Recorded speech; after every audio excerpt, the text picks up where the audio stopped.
मनोहर की मनौती। युवक मनोहर शिवपुर गांव का निवासी था।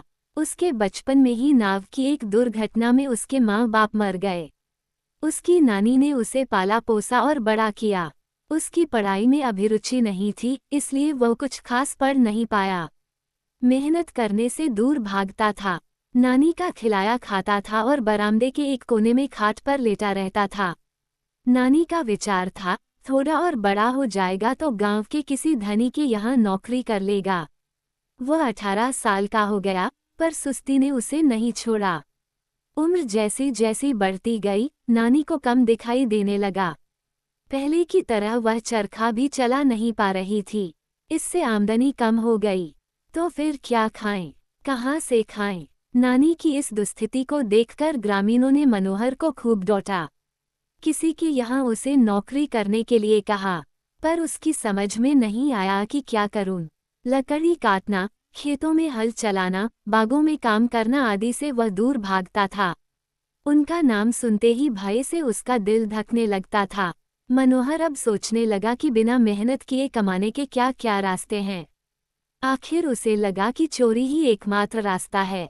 चोरी करने की उसने एक योजना भी बनाई, परंतु वह डरने लगा कि पकड़ा जाऊंगा तो चर्बी उधेड़ देंगे, मार पीट कर हड्डी पसली एक कर देंगे। बहुत सोचता रहा कि क्या करूं। तब उसे ग्रामदेवी शांभवी की याद आई। एक दिन रात को वह छिप छिप कर मंदिर में पहुंचा। जब देखा कि कोई भी आसपास है नहीं तो वह देवी की प्रतिमा के पास पहुंचा। उसकी नाक की नथ उतारते हुए वह कांपने लगा। उसने भक्तिपूर्वक देवी को नमस्कार किया और कहा, कोई और मार्ग न होने की वजह से नानी के लिए ये चोरी कर रहा हूँ। मुझ पर दया करो, मुझे कोई न पकड़े। इस नथ को बेचने पर जो रकम मिलेगी उसका आधा हिस्सा धर्म हुंडी में डालूंगा। प्रार्थना करने के बाद मनोहर में धीरज बढ़ गया। उसने नथ निकाली और जेब में डाल ली। मंदिर से बाहर आ गया। दूसरे दिन गांव वालों को मालूम हो गया कि देवी की नथ चुराई गई। लोगों ने सोचा कि इतना बड़ा पाप करने वाला पापी अवश्य ही कोई पहुंचा हुआ चोर होगा। गांव वाले उसे पकड़ने के लिए यहाँ वहाँ तहकीकात करने लगे। मनोहर ने आखिरी क्षण धीरज बांधकर चोरी तो की, किंतु उस क्षण से वह अशांत रहने लगा। गांव का कोई उसे घूर कर देखे या दूर से चिल्लाते हुए उसे बुलाए तो वह घबरा जाता था। उसे लगता कि उन्हें उसकी चोरी का पता लग गया। सप्ताह बीत गया। उसे लगने लगा कि किसी को उस पर संदेह नहीं है। गांव वाले भी इस संबंध में चुप हैं। कोई तहकीकात नहीं कर रहे हैं। अब उसे पूरा विश्वास हो गया कि कोई भी उस पर संदेह नहीं कर रहा है। अब वह सोचने लगा कि इस नथ को कैसे बेचा जाए। तीसरे दिन उस गांव के शंभू की दुकान पर गया। इधर उधर की बातें करने के बाद उसने दुकानदार से कहा, शंभू जी, वैसे ही पूछ रहा है, बुरा ना मानना, क्या कभी आपने चोरी का माल खरीदा? ये बात सुनते ही शंभू ने सामने पड़ा हथौड़ा लिया और तख्ती को जोर से मारते हुए कहा, ऐसे नीच काम बगल के गांव का रम्या करता है। वह चोरी का सोना ही नहीं, बल्कि सस्ते में मिले तो काठ की चीजें भी खरीदता है। निकम्मा कहीं का। नाराज होते हुए उसने कहा। शंभू की बातों पर मनोहर हंसता हुआ बोला, बस मजाक किया। समझ लीजिए, देवी की नथ जिसने चुराई वह आपके पास आए और सस्ते में बेचना चाहे तो क्या आप उसे खरीदेंगे नहीं? खरीदने की बात तो दूर, उसे पकड़ूंगा और इस हथौड़े से उसे ऐसा पीटूंगा कि उसे नानी की याद आ जाएगी।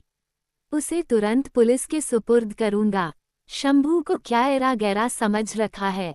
आगे कभी मेरे पास आकर तुमने ऐसी बातें की तो तुम्हारी भी मरम्मत करूंगा।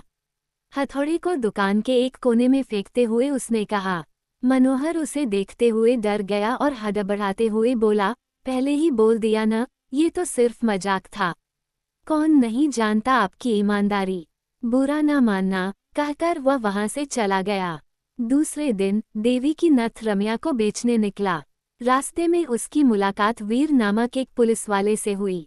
उसने मनोहर को रुक जाने के लिए कहा। मनोहर को लगा कि उसकी चोरी पकड़ी गई, पर वीर ने अपनी जेब से चुरुट निकालते हुए कहा, मेरे पास दियासलाई नहीं है, तुम्हारे पास हो तो देना। अब मनोहर की जान में जान आई। उसने कहा, मैं धूम्रपान नहीं करता। वीर कहता हुआ चला गया कि मैं भी पहले पीता नहीं था। मनोहर रम्या का गांव पहुंचा। वो किसी से पूछकर जानना चाहता था कि वह रहता कहाँ है, तो इतने में देखा कि पुलिस वाले 2 आदमियों के हाथों में बेड़ियों डालकर ले जा रहे हैं। रास्ते में गुजरते हुए एक आदमी से मनोहर ने पूछा कि वे कौन हैं। उसने कहा, वह घनी मूंछ वाला रमिया है। दूसरे का नाम नहीं जानता। चोरी का माल खरीदने के अपराध में रमिया को और बेचने के अपराध में उस दूसरे आदमी को कैद किया है। ये सुनते ही मनोहर का शरीर पसीने से भीग गया। जेब में पड़ी देवी की नथ चट्टान की तरह भारी लगने लगी। अब समझ में आया कि चोरी कितनी खतरनाक है। वह तभी गांव लौटा और देवी की मूर्ति के पैरों पर गिरकर कहने लगा, माँ, मैंने चोरी करके बड़ा पाप किया, क्षमा करो, मैं भविष्य में कभी भी ऐसा पाप नहीं करूँगा। कहकर उसने नथ देवी की नाक में यथावत रख दी।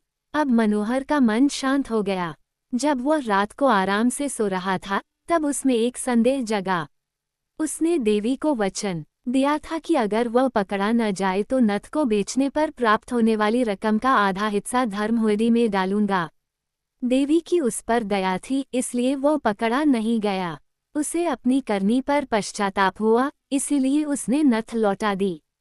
परंतु मनौती के अनुसार नथ के मूल्य का आधा हिस्सा धर्महुंडी में डालना चाहिए या नहीं। खूब सोचने के बाद दूसरे दिन मनोहर ने अपने आप सोचा, नथ को न बेच पाना मेरी असमर्थता है। इससे देवी का कोई संबंध नहीं। यद्यपि मैंने नथ देवी को दे दी, फिर भी मनौती के अनुसार उसके मूल्य का आधा हिस्सा धर्महुंडी में डालना मेरा धर्म है। अपनी मनौती पूरी करनी हो तो उसे मेहनत करनी चाहिए। उसने ठान लिया कि मेहनत करूंगा, कमाऊंगा और अपना वचन निभाऊंगा। गांव के एक प्रमुख किसान से मिला और कहा, साहब, कोई नौकरी दीजिए, मुझसे आपको कोई शिकायत नहीं होगी। सुस्त मनोहर के स्वभाव से परिचित उस बड़े किसान ने पहले उसकी बातों का विश्वास नहीं किया, परंतु जब वह उसके पैर पड़ा, गिड़गिड़ाया, तो वह नर्म पड़ गया। खेत में ढेकली से पानी खींचने का काम सौंपा। अपने पोते में आए परिवर्तन से उसकी नानी बहुत खुश हुई। किसान भी काम करने की उसकी पद्धति तथा उसकी मेहनत करने के स्वभाव पर बेहद खुश हुआ। 3 महीने लगातार काम करने के बाद किसान ने जो धन दिया, उसमें से आधा हिस्सा उसने देवी के मंदिर के धर्महुंडी में डाला और अपनी मनौती पूरी की। 1 और महीने के बाद किसान ने मनोहर से कहा, अब जान गया हूँ कि तुम मेहनती हो। सुस्ती तुमसे दूर भाग गई है। अब तुम्हें बेंकली से पानी खींचने की जरूरत नहीं। तुम्हें अपना खास नौकर बना रहा है। इस महीने से तुम्हारा वेतन दोगुना हो जाएगा। मनोहर बहुत ही खुश हुआ। सुस्ती छूट गई, चोर बनने की स्थिति टल गई।